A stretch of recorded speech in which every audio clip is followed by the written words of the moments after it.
要彼此相顾，激发爱心，勉励行善，不可停止聚会，好像那些停止惯的人，倒要彼此劝勉，直到那日子临近，就当如此。各位弟兄姐妹平安，平安。今天是一个新的模式，那我们一起来座位上一起站立，我们一样要来赞美我们的神，一起拍掌来赞美我们的神。新的事将要成就，新的事将要成就，新的恩膏，新的恩宠，我们要唱新歌，称赞我们神为高。新的事将要成就，新的恩典，新的盼望，我们要唱新歌，充满神的荣耀。哈利路亚！我们神是做新事的神，阿们吗？阿们。所以我们要大声来赞美他，我们要赞美那做新事的神，我们一起来赞美他。你是做新事的神，你是做新事的神。我要唱你上新歌，我要向你唱新歌，恩典怜悯，每天都是新的，新旧新皮带，每天要思想。你是新事的神，你是做新事的神，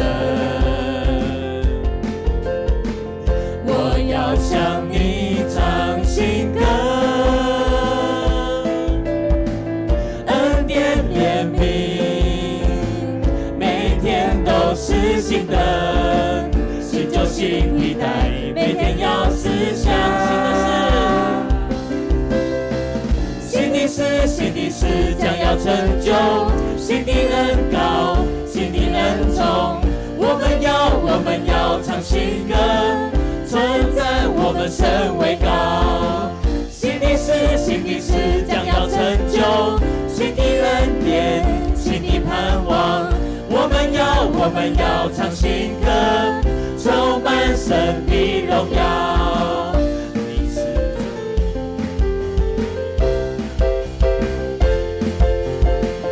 你是做新事的神，我要向你唱新歌，恩典怜悯，每天都是新的，新旧新皮带，每天要思想。新的事将要成就，新的恩膏，新的恩宠，我们要唱新歌，称赞我们神为高。新的事将要成就，新的恩典，新的盼望，我们要唱新歌，充满再次新的事。新的事将要成就，新的恩膏，新的恩宠，我们要唱新歌，称赞我们神为高。新的事将要成就，新的恩典，新的盼望，我们要唱新歌，充满神的荣耀。让我们拍掌，将我们最大的荣耀献给那做新事的神。因为神是做新的神，我们要来赞美他，将荣耀归给他。哈利路亚，哈利路亚，哈利路亚。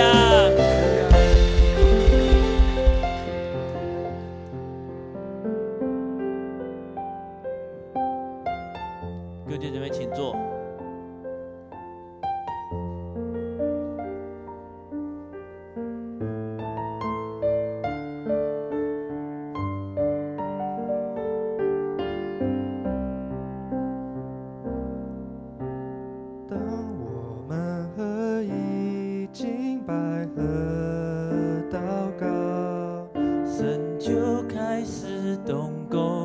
在我们当中，神的意念高过我们的意念，他的道路远超过。再次，当我们合一，当我们合一敬拜和祷告，神就开始动工在我们当中。神的意念高过我们的意念，他的道路远超过我们的同心合一，同心合一，同心合一。当我们放下自己心意，为他使命献上自己，同心合一，同心合一。让我们献求神国合一，不分彼此，同心向前行。亲爱的神啊，我们即将要进入了第4季，我们即将要规划我们教会的明年的事工。求主帮助我们同工，每个人都可以合一，在你里面合一，并且在你面前可以谦卑下自己，一起为你的事工来服侍。当我们合一，敬拜和祷告，神就开始动工在我们当中。神的意念高过我们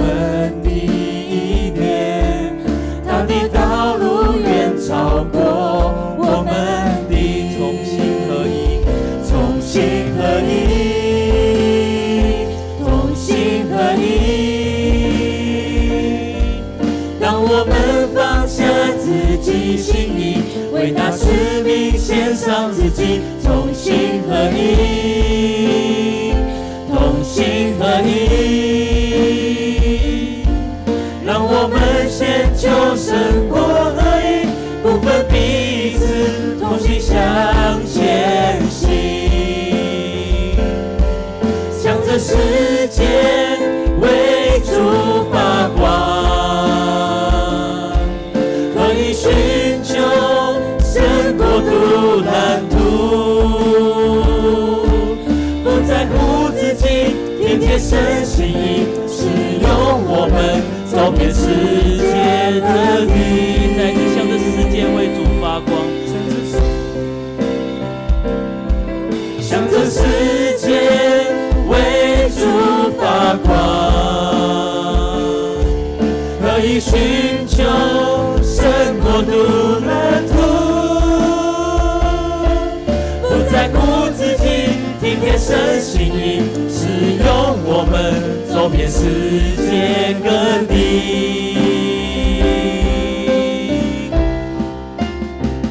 同心合一，同心合一。当我们放下自己心意，为他使命献上自己，同心合一，同心合一，同心合一。让我们先求神国合一，不分彼此，同心向前行。让我们先求神国合一，不分彼此，同心向前行。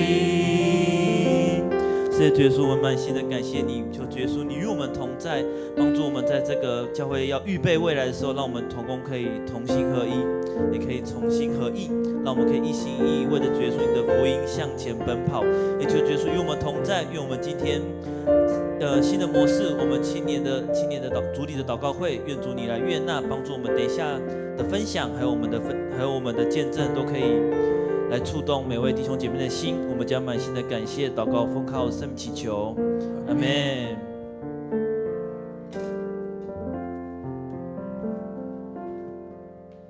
大家晚安，大家平安。我们在今年有333的祷告会，好，那么在邀请这些讲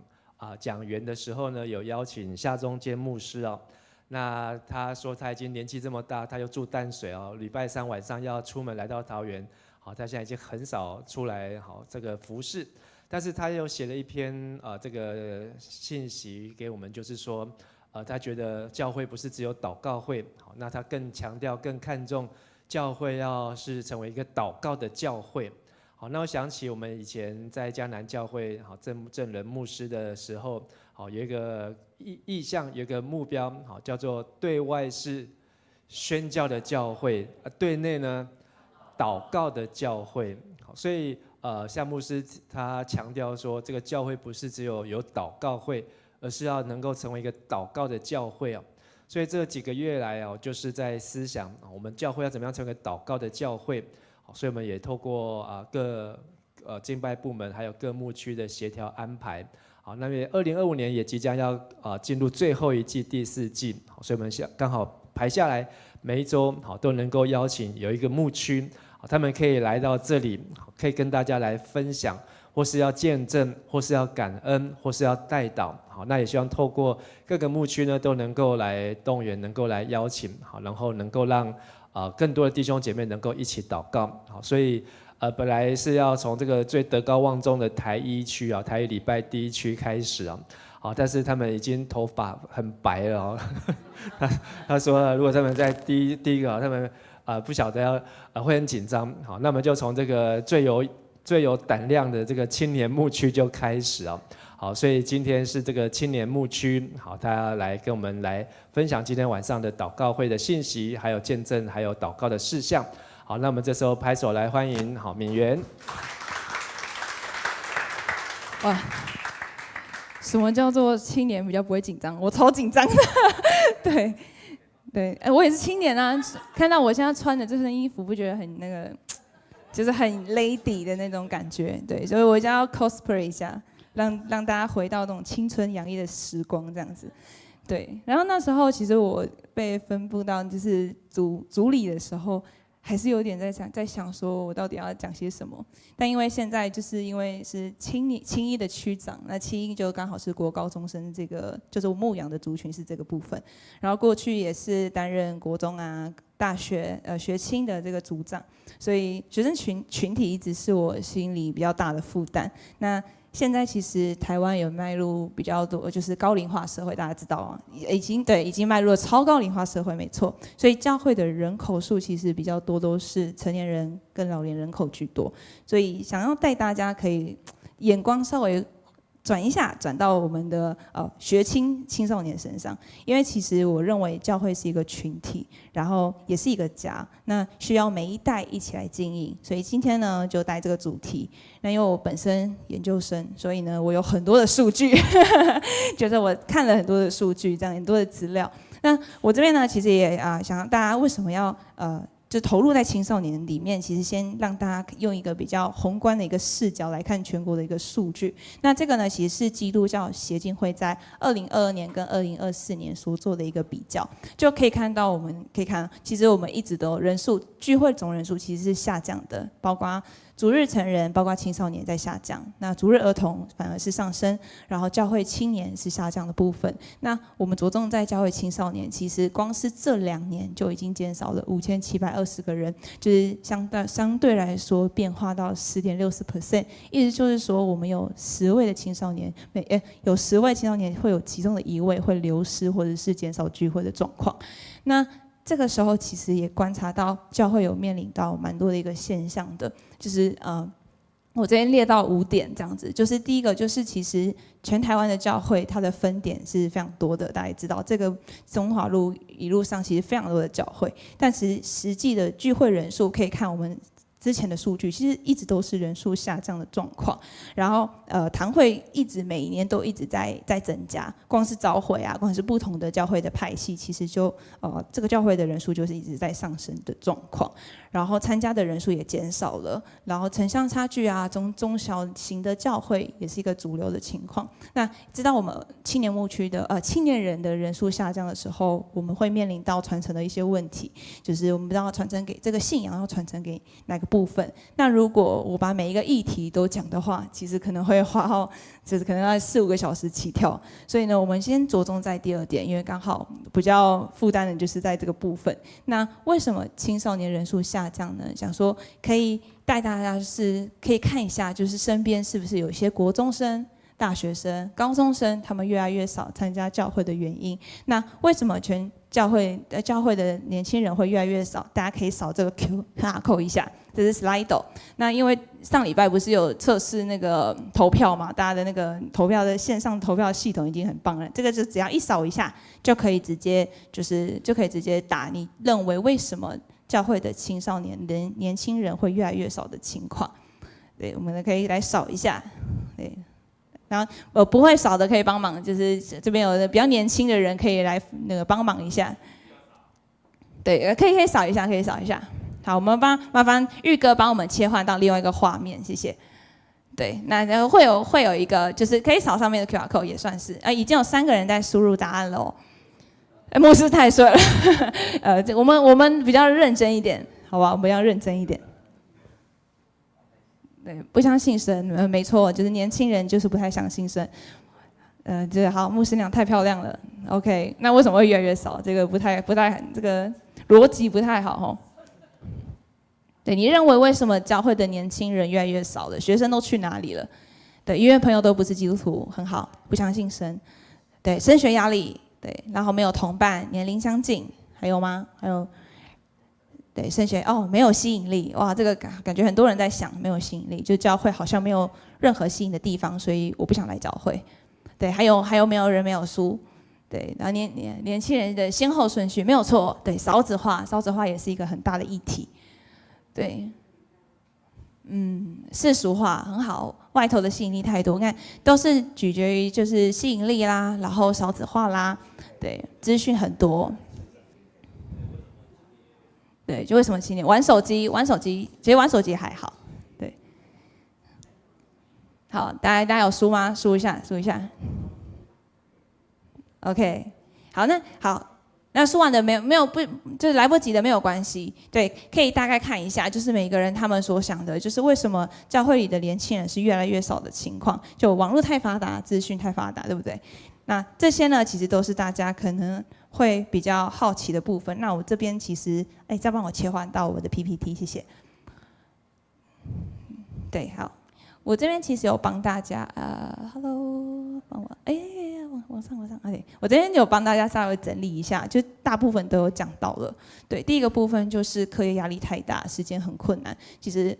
不光是我们学生的阶段，其实我们目前为止。就是这中华路上都是很多的补习班的情况。那学生当然会因为说我想要补习，我来到教会，我可能会花费很多的时间，对，然后再来就是聚会内容可能不够吸引，因为比较多都来自于我可能太多的团康啊，可能这个可能不吸引我，或者是我的兴趣也不是在教会里面的活动内容。对，再来就是教会内缺少了归属感，朋友都在外面。刚刚我有一个非常大的，就是朋友都在外面。那这个情况其实就相对来说，青少年很重视就是人际关系嘛，人际关系就会让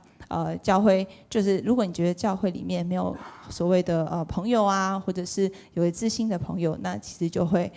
减少你来到教会的状况。那再来就是教会的沟通的有些世代的落差，就是可能跟长辈啊，因为我们教会的长辈成年人也是很多的，所以小朋友可能在跟长辈沟通的时候，那个价值观跟文化上面确实是有一些差异的，所以会导致于青少年可能跟长辈沟通是很困难的。试问各位自己跟自己的爷爷奶奶们讲话有没有问题？没有问题就代表说你没有这个世代的差异。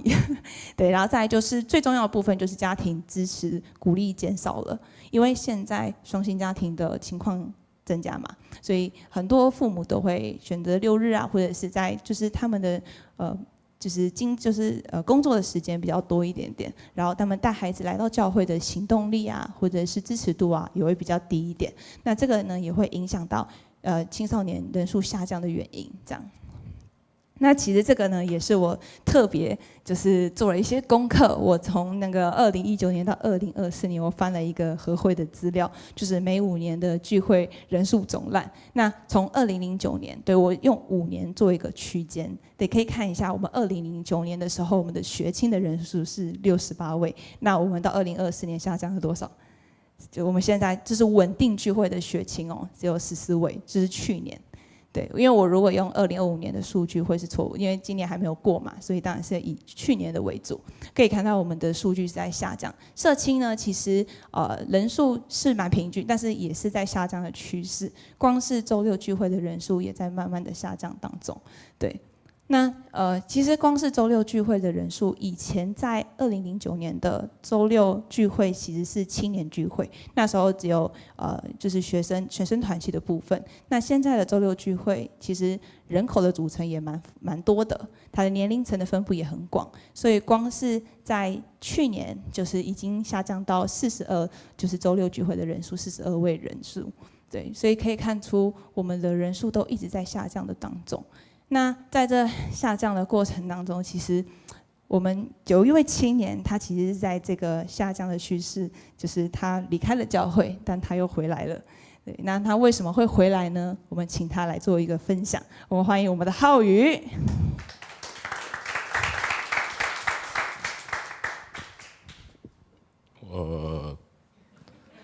大家平安。好，那我先简单做一个自我介绍，我叫温浩宇，然后今年20岁，民国94年出生，然后有点紧张，好，那我简单自我介绍一下，就是上面一个爸爸，上面一个妈妈，然后还有一个姐姐，然后下面有一个妹妹，家里还有一只跟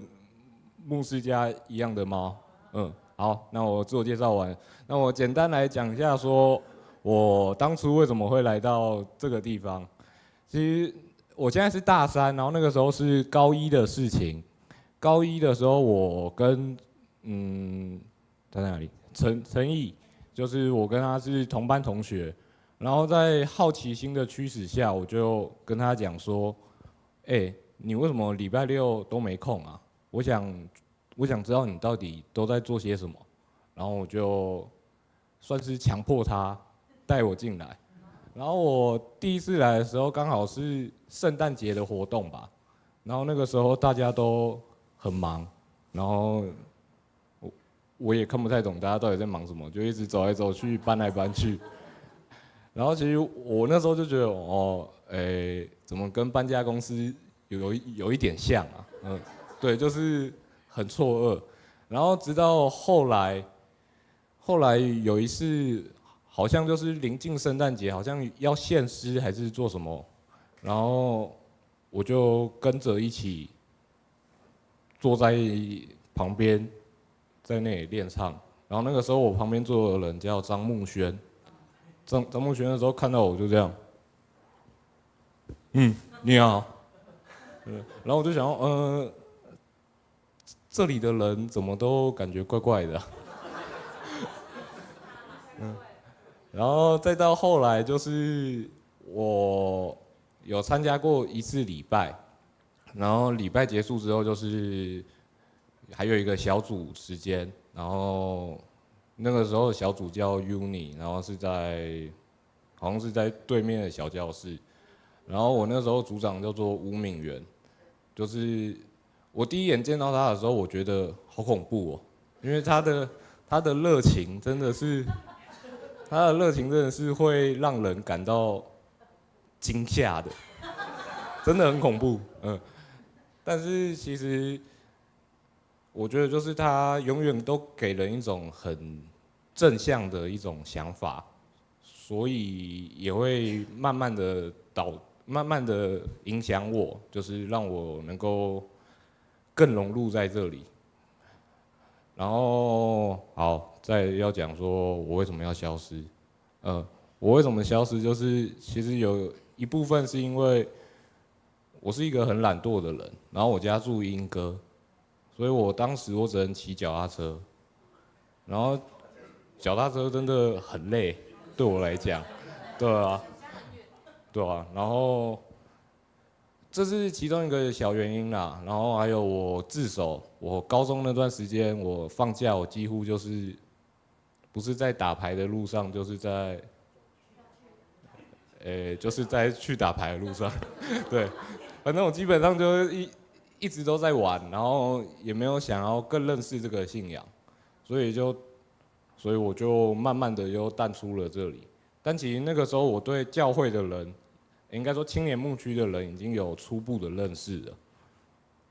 然后直到我18岁的时候，我18岁，我生日当天我就马上去考驾照了，因为我很想来教会。为什么呢？是因为，那个时候我的小组长还有一个人叫做宋永恩，就是一个胖胖的那个，然后我跟他都有一些不太好的习惯，不太好的嗜好，然后就是在我们相处的当中，我就诚实讲，就是我们都会抽烟，然后他会在抽烟的时候跟我讲说他的一些就是遇见神的经历，然后跟我分享他的故事，然后听了之后，其实我也觉得很有感觉。我不知道是因为尼古丁的驱使下来是什么样，就其实慢慢的就会让我更想要认识这个地方，然后我就开始有参加，就是周6礼拜，然后开始慢慢的固定，然后真的会让我想要固定在这里聚会，然后就从我18岁到现在，甚至到未来，我觉得有蛮大一部分原因是因为就是能够在这里感受到爱，还有归属感，然后对我忘记，好，没关系，就先讲爱和归属感好了。爱就是真的，我觉得在这里能感受到，就是大家平时可能会有一些争吵，然后可能会觉得像我就觉得张木轩他管很多，对我就觉得很讨厌。但是其实我觉得在神的旨意下，就是我们是彼此相爱的，对，对，好，那反正就是我能在这个地方感受到大家的爱，即使我不认识即使很多人我不认识，但就是在这个地方是能让人感到温馨，然后愉快的。然后再讲归属感，归属感这件事情，其实就是我现在已经算是有点把这里当成我第3个家了。我一个家在莺歌，一个家在台北，这里其实应该算是我第3个家，因为只要我1个礼拜没来这里，我就会觉得全身不对劲，真的会。我就算只是路过来上个厕所，我也觉得这样比较舒服。然后真的让我觉得有归属感。我之所以会把这里当家，还有一部分就是有一次陈运琪，他好像7、8点的时候跑出去，然后那个时候我在他房间睡觉，然后牧师就这样，允琪然后我在睡觉没听到，然后他开门开灯，你是谁啊？然后说牧师，我是浩宇，然后他说你要吃饭吗？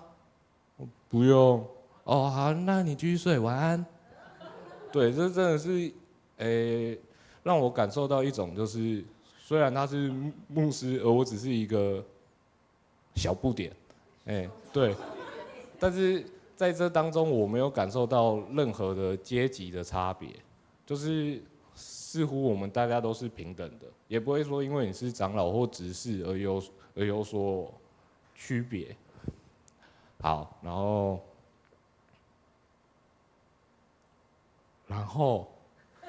我要分享一个小故事，就是这个故事是，有一次好像是半夜2、3点吧，然后我就在跟我刚前面提到的永恩讲电话，因为他那天就好像有事就打给我，我也忘记了，但反正我们之后就聊到信仰这一个方面，然后他最后就带我做了一个祷告，就像是他祷告一句，然后我祷告一句，然后那个时候其实我忘记是前面有夏令营还是有什么教会的事工，然后还有我学校还有我工作，然后我那时候就真的觉得就是身体跟心灵都感受到很疲累，但是在那个祷告完的当下，我是就是突然有一种放松的感觉，就那个感觉很不真实，也不太能形容，但是能感受到就是，我的小小祷告，上帝都能够大大的听见，然后其实我能够现在一直在这里聚会，真的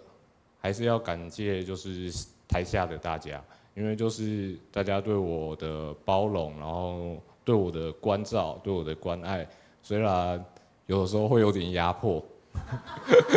就有点窒息的爱这样，但是是感到舒服的。然后等一下哦，自我介绍，然后为什么来啊？经文啊，对我还有，我都想分享给大家一段经文，这段经文是我的偶像张木轩告诉我的。好，希伯来书11章1节，信就是所望之事的实底，是未见之事的确据。好，那我的分享到这里，谢谢大家。跟你旁边人说，上帝有他的计划跟时间。对，就是邀请浩宇来分享，我就说，要5分钟，他说他可以讲50分钟这样子。对，真的，万一没有控制的话，他可能会讲走这样子。对啊，所以其实听见浩宇的这个分享，其实我自己也很感动，因为他确实是在我们刚刚看到就是数据的变化当中的其中一位青年，他选择回来教会，然后持续投入在这里。对，其实就这样听他这样讲，那他来到教会的原因是什么？爱、归属嘛。对，所以呢，我这边呢自己也做了一个全迦南教会的青少年事工的 SWOT 分析。大家知道 SWOT 分析是什么吗？我好像在上课哦。这 SWOT 分析其实是就是一个可以很清楚看见自己现在情况跟处境的一个很好的一个分析的系统跟一个工具。那这个如果你有学管理学的话，其实都很适合用来做这个分析的工具，这样，所以这是我自己的视角。我觉得每一个人都可以透过 SWOT 分析去分析你自己在这个事工上面，或者是你自己个人经历上面的一个分析，这样。那我们来看，就是优势的部分，就是针对我们教会内部有的很好的地方。我自己觉得，其实我们教会的牧养小组里面，我们有分青一跟青二的事工，其实这个年龄层都可以全方位的照顾到这样。然后我们社青的人际关系也非常的好，所以跟青少年的交流很密切。所以刚刚浩宇有说，我们中间沟通上面好像没什么世代的问题嘛，吼，对不对？对。然后跟张木轩也是很活得来嘛。你们差哪个世代？应该有差1个世代吧？不止哦，3个世代。对。那我们看，其实教会内部的有一些不利的情况，就是因为我们人数减少，再来就是世代之间沟通还是会有一点点困难，以及我们教会的选择很多，我们的聚会总共几场？4场。对，这4场其实选择性是很高的，所以创新度呢当然有限。我是青年，我当然可以选择我有利的时间，我就选择礼拜天或者是其中1个小时，我来到教会就可以了。对，这是我自己觉得不利的地方。再来就是针对我们教会的资源，外部的资源，我们有一些有利的地方。知道迦南教会现在全人生命教育协会有成立什么课后辅导班的举手一下。都知道很好很好。对，那我们目前呢有成立了课后辅导班，是周2到周日的，然后可以周2到周4，对不起，然后几点啊？是6点半到8点半这个时间，然后也帮助弱势的孩子可以补足学习，这是我们很有机会跟优势的部分。那再来就是，其实我们教会的地点也是属于我们优势的地方，因为我们附近都是补习班，所以我们如果聚会的活动或者是有些户外活动很特别的话，其实可以吸引到学生的。但是外部的威胁，其实刚刚有人有讲到了网络聚会其实也很多，然后年轻人呢不一定会来到教会聚会。再来就是现在学生课业压力非常的大，那每一个人都开始就是每个人都要具备一些才艺，不觉得吗？就是我可能礼拜六要去弹钢琴，我礼拜天要打鼓，就是要学一些有的没有的东西。对，所以就会花很多的时间在自己的学习上面。对，所以聚会时间就会相对减少。再来就是社会的价值观，就是可能现在就是世代的差异，所以我们有很多的价值观都可能会有一点多元。对，然后信仰比较容易就会有产生一些质疑，受到一些困惑，然后年轻人可能不太容易跟牧师啊或者跟组长就是直接讲出来他的问题点在哪里，也会造成威胁的部分。对，所以其实看到这么多，其实我自己对于教会青少年是有一点负担的。那不知道在座的大家，就是这位弟兄姐妹，是不是跟我一样也有这种担忧？所以希伯来书10章24到25节，我们一起念好不好？这字稍微比较小一点，不好意思。对，我们好，当然我们一起来，1、2、3，又要彼此相顾。行，勉励行善，不可停止聚会，好像让那停止惯的人彼此勉励，既知道日子多，既都如此。不好意思，就是字太小了。就是其实希伯来书这段经文告诉我们说，我们不可要停止聚会嘛，然后也要彼此相顾，激发爱心。那这个呢，不只是我们的劝勉而已，而是神给教会的一个很大的使命。当我们看到青少年学青这个阶段的人，流失的现象，所以我们更需要大家一起来扶持，一起来代祷。接下来有2段的祷告，想要跟各位弟兄姐妹，或者是直播的各位弟兄姐妹，我们一起来为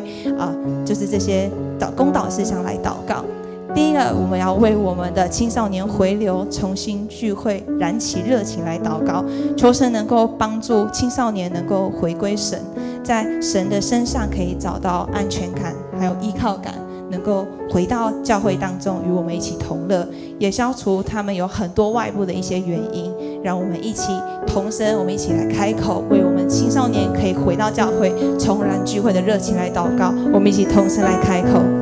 现在神主耶稣，我们满心的感谢你，主耶稣带领保守我们，主让我们就是我们这些青少年这个时代祷告，主耶稣知道这个世界很好玩，很吸引人，主耶稣让我们青少年不愿意来到教会，主耶稣感谢你，让我们看到，让我们见证，让我们知道我们只要调许多多关心，多多爱我们青少年，青少年可以在教会找到他的归属感，就是帮助我们，就是我们的生活当中，就是我们的事中有很多青少年无论经过。亲爱的主，我们感谢你，感谢主你能够带领我们一同齐聚在这里。主，你曾向我们说，当有2、3个人奉你的名聚集的地方，那里就有你在我们中间。我们聚集在此，一同齐心来向主你祷告。我们将青少年回流、重燃聚会热情来向主你来祷告。主，你知道这个世代的青少年每分每秒都有太多的杂讯来干扰着他们来认识主你，干扰着他们来亲近你，有太多的因素成为了他们减少来教会，甚至不再出现在你的教会的原因。课业、人际关系、家人、网络、价值观都成为了这些孩子的枷锁，使他们越来越远离了与神你的关系。求主你来协助这些青少年，使这些青少年能够有更多的机会以及时间来经历你，来认识你。主，你来协助他们能够有这样一次的机会，感受到主你的同在所带来的平安以及祝福。主，求你来打碎使他们无法与你有所连结的这个枷锁，使你的羊能够回到羊群中。也求主你来祝福这世界上的教会，不论是迦南教会，甚至是世界各地的每一个教会，都能够来为青少年这个族群来做工，来带领他们来认识你，带领他们来寻求你，成为他们需要时的帮助，成为一个能够为他们带来平静，为他们带来归属感的地方，也使我们教会中那些曾经离开你的羊，能够重新被看见，也被找回。使在外还未认识你的羊，能够经由迦南教会来认识你。求主你来兴起这关于青少年的事工，使青少年能够重燃热情，来到主你的殿中来寻求你，渴慕你，使迦南教会成为桃园地区中青少年喜爱前来认识你的地方，来使用这个地方来召回更多主你的羊。主，我们现在一同将这件事情放到主你面前，求主你来垂听孩子的祷告，还有这样子祈求，都是奉靠主耶稣基督得胜的名。阿们。接着我们要为教会的牧养和创新行动来祷告，因为我们知道要吸引年轻人其实是需要一点智慧，就要从神而来的智慧带领给我们，所以我们需要神给教会有很多的同工，更多的创意。面对这样的聚会的情况，我们希望让迦南教会呢可以成为桃园最有活力的属灵的一个家庭。对，我们一起同声开口，为教会的牧养还有创新的行动，我们一起来同声开口。天神耶稣，你是做新事的神，耶稣求主耶稣，你赐下，就是你做新事的灵到我们身上，耶稣让我们知道该如何去创新，该如何去用方法，去用爱，去用我们所知道的一切，或者我们创新的一切，就是也感动我们，让我们可以用方法去吸引现在进到我们的教会当中，并且我们可以将它留下来，就是帮助我们，让我们在这个在地区，让现在教会可以越来越壮大，让这位青年愿意驻足，愿意停留，而且愿意就是站在这个地方被牧养的一个地方，或者一个教会。美的耶稣啊，就是感谢你，我们来到你的面前，向你祈求你的复兴。主啊，你要使台湾的教会充满爱你的仆人，赐给他们足够的能力与爱心，靠着你加给我们的力量以及福分去影响每一个人，使这个世代可以充满你的荣耀与公义。透过耶稣为桥梁，基督徒为器皿，活出更像你的完美样式。而世人我们将要看见，特别是年轻人也要看见你的爱是平易近人，也是可以用他们的语言去理解的。在马太福音说，人要把新酒装在新皮袋里。我们传递福音的行动，也要像新酒一样建立在这些年轻的灵魂身上。主啊，你让我们看见前人的榜样是如何建立在正确的信仰根基，以及他们的信心是怎样值得我们效仿。身为后辈，要继续去传扬你的福音，直到地极。透过尝试新的模式和新的活动，用年轻一代的声音去宣告主你是神，你的爱永不止息，你的荣耀必要降临。主啊，我们也求你亲自带领我们去完成创新行动的事工，求你纪念看顾那些在教会中献上时间精力的同工们。主啊，他们的身体会疲惫，心里会焦虑，但依靠耶稣就不致匮乏，使我们不再只看到自己不够用的时间和付不上的代价，而是可以单单仰望追随你的脚步，因为一切的重担你都替我们挪去了。主啊，我们也要为着教会中的羊群的牧养来祷告。你知道我们是软弱的，尤其是在信仰根基和体会你的经历上还不够的时候，我们会胆怯，会爱上这个世界。很多人也因此会渐渐离开你的教会，他们心中也许有神，但是他们生活上缺少敬拜和服侍。在彼得前书里，你说务要牧养在你们中间神的羊群，按着神的旨意照管他们，不是出于勉强，乃是出于甘心乐意。所以主啊，求你赐给教会中的领袖，从牧师到小组长都能带领你的羊群来到你面前，一只都不会少。而领袖的灵命也会有耶稣来看顾保守。盼望我们每一个人都可以担起这人生中最重要的使命，也就是按着你对我们的安排去传福音，也可以在教会中彼此合一，领受你的祝福，荣耀主，敬拜主。阿们。主啊，我们一起在这边为学生跟青年来祷告，以及教会的整个群体、整个牧养同工来祷告。愿神让我们的教会再次充满年轻世代的生命力与活力，因为我们的教会不只是年纪的一个拼图，而是更靠彼此相互成全的一个大家庭。主啊，你要兴起我们西亭迦南教会的青少年，兴起各位青年事工，成为我们世代之间的彼此祝福。主啊，谢谢你，我们将以下时间仰望在你的手中。谢谢听孩子的祷告是奉靠主圣灵祈求，阿们。那我们用这首歌来回应我们刚刚的信息。这首歌是台语的，我用台语来唱。耶和华是我的牧者，我无惊畏一定。伊予我倒伫青翠的草坡，带我伫安静水边，我的灵魂，伊予我。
掌声来给我们青年牧区，给他们个掌声。相信我们在今天晚上的祷告会当中，大家都变年轻了。好，每个礼拜都能够和不同的牧区能够在这边一起祷告，好，让我们的教会能够成为祷告的教会。我们在最后的时间要一起来进入公祷。首先，我们要为世界国家社会来祷告。加萨走廊的以哈战争啊，以是哪个国家？哈呢？哈是哈马斯哦，它不是国家，它是巴勒斯坦的这个组织啊。但是他们在10月7号已经满2周年了，但是最近有传出这个和平的曙光，那也求主来看顾并且掌权，特别是消弭一切在战乱底下的恐惧跟仇恨，能够使上帝的公义慈爱能够在中东地区，能够在以哈战争当中，能够有上帝的公义慈爱来彰显。第二，我们要为我们的中华民国台湾，在10月10号要来庆祝114岁的国庆哦。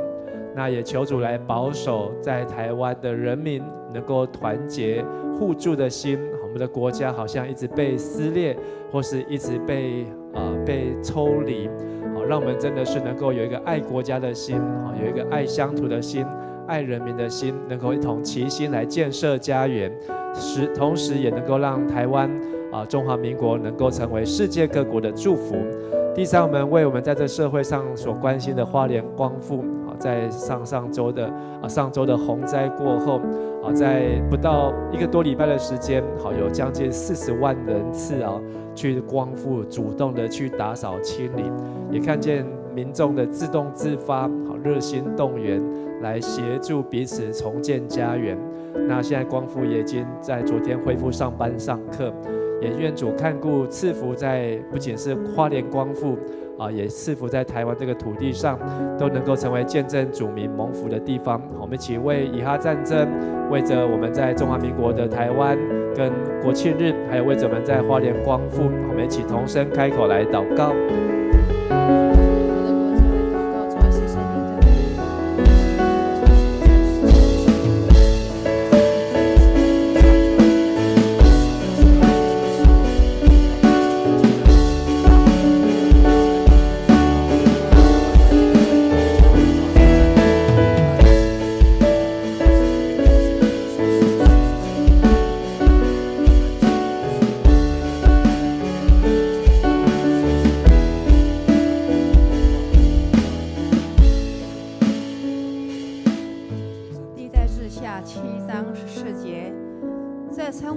名下的子民，若是自卑祷告，寻求我的面，转离他们的恶行，我必从天上垂听，赦免他们的罪，医治他们的地。我必睁眼看，侧耳听在此处所献的祷告。现在我们为世界、国家、社会来祷告。全能的主，我们为加萨地区的和平来向你呼求。加萨走廊哈战争已届满2周年，求主看顾并掌权，能有公义慈爱的彰显。求你亲自成为加萨和解的桥梁，连结敌对双方的心意，在谈判中带领他们达成和平解决方案，被掳之人能回归家中，被囚和受苦的灵魂得着自由。求你的智慧与能力充满在促进和平进展的各国领袖当中，使他们成为和平的器皿，解除仇恨与暴力，使这地转化成为生命与祝福的所在。愿你国度彰显在加萨，使被毁的诚意得着复兴。我们也要为中华民国在台湾将庆祝114岁的国庆代祷，求主保守台湾人民有团结互助的心，并能齐心建造家园，成为世界各国的祝福。因你是看顾保护我们的神，求你遮盖护庇百姓身心灵健康，使一切的试探、引诱和危险远离。所有的交通都在你的手中蒙保守。求你赐下和睦与关怀，在人与人的互动交流当中，不因争执或忙乱失去平安和喜乐，让国庆假期成为重新得力的美好时光。我们更要迫切地为花莲光复洪灾过后重建家园来代祷。因超大的台风吹翻了花莲堰塞湖，造成溃堤淹没光复乡，死伤无数，整个乡的居民无家可归，流离失所。台湾的百姓热心救灾，不分远近，赶到花莲救灾做残超人，经历自发民众热心动员，协助重整家园。目前已经恢复上班和上课。求主赐下安慰、盼望与平安，在受创和不安的人心中，使用教会在这地成为你怜悯的管道，让重建的过程不只是物质的修复，更是灵性与关系的重建。愿主看顾并赐福这块土地，成为见证主名的蒙福之地。我们赞美你的救赎大爱，感谢你不断地差遣报福音传喜信的人，以诸般的智慧在各地分享耶稣基督的救恩，叫被掳的得释放，瞎眼的得看见，受压制的得自由。感谢主垂听我们在这里的祷告，奉主耶稣基督的圣名，阿们。我们接着要来为我们的教会来祷告。那我们要首先为的教会迦南60周年的最后的庆祝是在11月2号，我们要在桃园国小来盛大举行。那我们除了有感恩礼拜，还有园游会和运动会。那在10月31号，就是礼拜五的晚上，我们在49号2楼礼拜堂有感恩还有回顾的音乐会。好，特别我们要利用这段时间来回顾迦南教会的历任的长老，好，那我好好来回顾他们在这60年来，上帝如何带领使用他们。那我们也要求主来继续带领我们在这一代，好，就是不管是我们现在老中青，但我们都属于在这一代当中的迦南人哦，都能够一起同心合意来兴旺福音，能够继续来见证主名。好，相信迦南教会未来不论是70年、80年、100年、160年，好，更久的将来，好，都能够一代一代的来传承。第二，我们要为我们的教会继续来祷告，使我们能够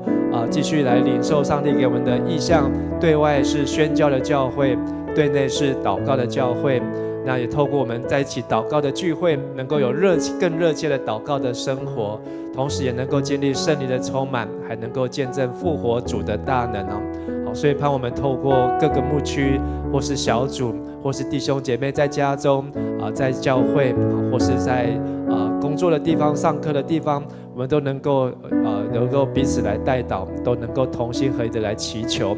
第三，我们感谢青年牧区今天带领我们在本周的祷告会，也求主来大大使用教会的每一位年轻人，使他们在言语、行为、爱心、信心、清洁上都能够一起做信徒的榜样。好，那么一起同声开口来为迦南60为着我们的教会的意向以及教会年轻人，我们一起同声开口来祷告。亲爱的爸父神，我们谢谢赞美你，主啊，我们要。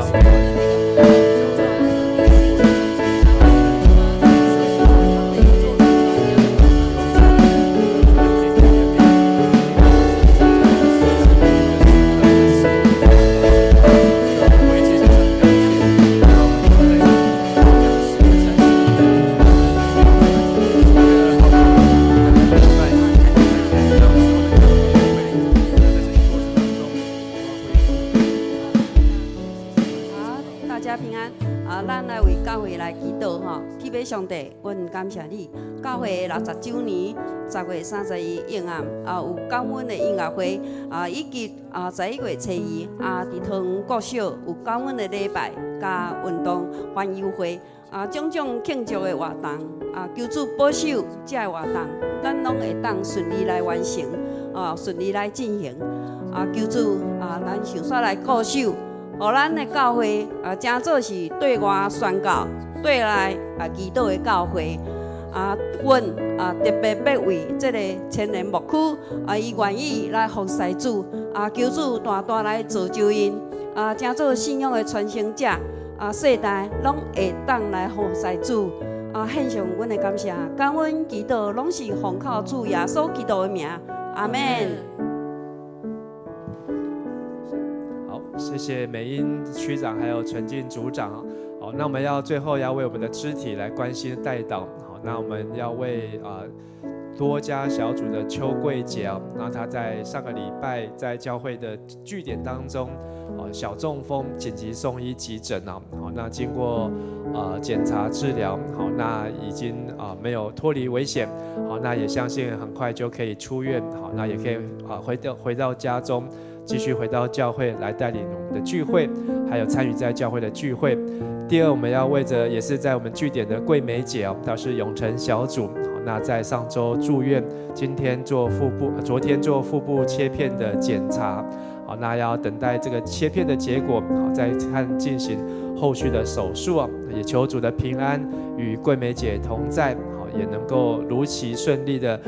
来完成，好，让他也都能够身心灵健壮，继续来服侍神。第三，我们要为喜乐小组的美秀组长，好，他的2女儿燕语，好，那有确定是乳癌的第2期，好，那也在这个礼拜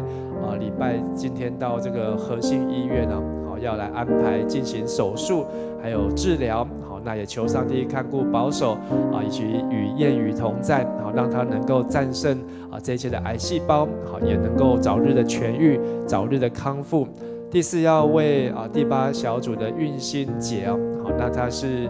婕妤的外婆，好，是这个雅文的妈妈，好，雅文的妈妈，好，那她最近确认得到乳癌初期好，也在这个月底要开刀，还有脊椎也有累积的问题，好，需要进行手术，好，也求主看顾邱运心姐妹，好，她都能够有主同在，保守她，也都能够早日得着康复。最后是为我们在教会当中的据点，还有独居的长辈，也求主看顾保守每一位长辈，赐下平安喜乐，保守他们身心灵健康，出入平安，没有免于孤单无助，身体虚弱或是危险的困境，而能够有主的同在而喜乐，有喜乐心是良药，好，能够使他们天天遇见主，天天亲近神。好，我们一起为这5件好需要代祷的肢体，邱桂姐、桂梅姐、燕语、运心姐，还有我们的教会的长辈、独居的长辈，我们一起同声开口来祷告。亲爱的爸爸上帝，阮感谢你，阮会当伫教会内面，会当将同过这个时间，为着阮的肢体来关心甲祈祷，特别阮为着邱桂姐伊会当真平安好势看见上帝你的恩典，也为着桂美姐伊伫中经病院的治疗恢复，求上帝来帮助伊，也为着业余伊要来做这个乳癌甲运心姐伊伫这个乳癌的癌症的治疗中间，愿上帝给你快乐。工，也所需要一切，也求上帝来供应，甲为着阮的教会用会时代，甲所有踮伫厝的遮的独居者、长辈、长者，主啊，愿上帝你时时看顾甲保守，主啊，愿将遮拢供应到着上帝的手。亲爱的天父上帝，我们谢谢你，让我们能够在这里为我们教会当中的肢体来祷告。主啊，我们也为我们每一个人自己的身体的健康，还有每一天的平顺，我们还是要献上感恩。也为我们所遭遇的疾病或是痛苦或是挑战试炼，我们要用信心来宣告上帝美好的事情要成就，在人所不能的，在神你凡事都能。主要让我们能够依靠你，靠着你的大能大力，主要能够知道上帝你必定要彰显你美好的作为。主要让我们不担忧，也不散党，也不惧怕，让我们能够刚强壮胆，能够靠主继续前行。也赐给我们有健康的身体，平安喜乐的心灵，让我们身体健壮，灵魂兴盛，也是我们都能够凡事兴盛。主要能够天天有主同在，我们同行在主面前，献上我们感谢、祷告、祈求、祝福，都是奉靠主耶稣基督的名求，阿们。请大家一起起立，我们就用这首诗歌来回应。好喜欢与你在一起。谢谢你牵着我手，高山低谷陪我走，从不放弃我，真正爱我接纳我，一起做梦，一起笑，一起敬拜和祷告，一起庆贺每个生命的奇迹。好喜欢与你在一起，分享生活，分享爱，没有批判和论断，心完全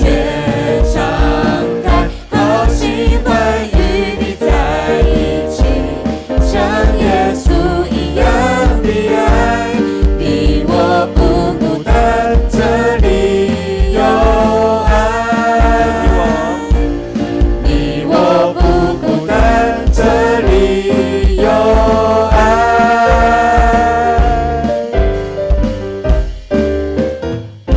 哈利路亚！我们拍掌，把荣耀归给神。哈利路亚！我们一起用主祷文来祷告。我们在天上的父，愿人都尊你的名为圣。愿你的国降临，愿你的旨意行在地上，如同行在天上。我们日用的饮食，今日赐给我们，